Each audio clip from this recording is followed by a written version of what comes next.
সম্প্রতি রাজ্যের বিভিন্ন জেলায় বাজি তৈরি করতে গিয়ে একাধিক মৃত্যু ঘটেছে, কিন্তু তাতেও হুঁশ ফেরেনি। জীবনের ঝুঁকি নিয়ে আজও ঘরে ঘরে বাজি তৈরি চলছে দক্ষিণ 24 পরগনার হারালে।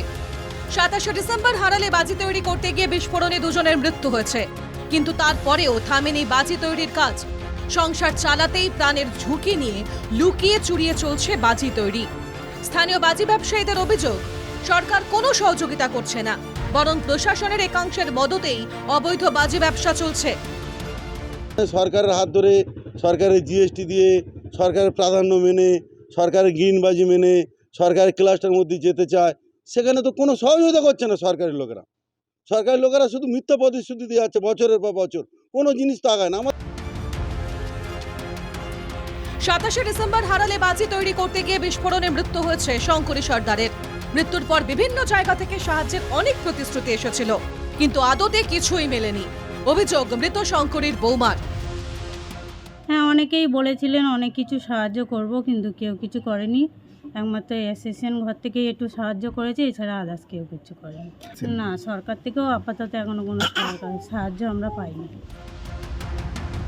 বাজি তৈরি এক কুটির শিল্প, তাই দুর্ঘটনা ঘটতেই পারে। দুর্ঘটনার আশঙ্কায় বাজি তৈরি বন্ধ হয়ে গেলে হাজার হাজার মানুষ রুটি রুজি হারাবেন। সাফ কথা হারাল বাজি ব্যবসায়ী সমিতির সদস্যের।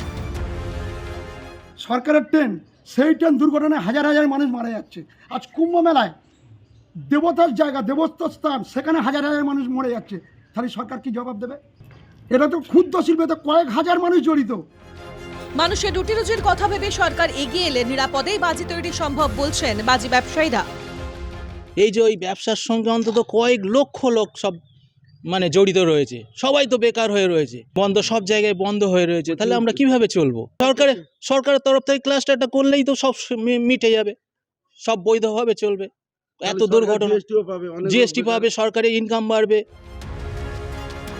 পুলিশের দাবি হারালে নিয়মিত নজরদারি চলছে, তাই সেখানে অবৈধভাবে বাজি তৈরি বন্ধ, যদিও বাস্তব চিত্রটা একেবারেই উল্টো। এনকেটিভি বাংলার ক্যামেরায় ধরা পড়েছে সেই ছবি। দেখা গিয়েছে হারালে আজও প্রায় প্রতিটি ঘরেই চলছে বাজি তৈরির কাজ। বারুইপুর থেকে উজ্জ্বল সরকারের রিপোর্ট, এনকেটিভি বাংলা।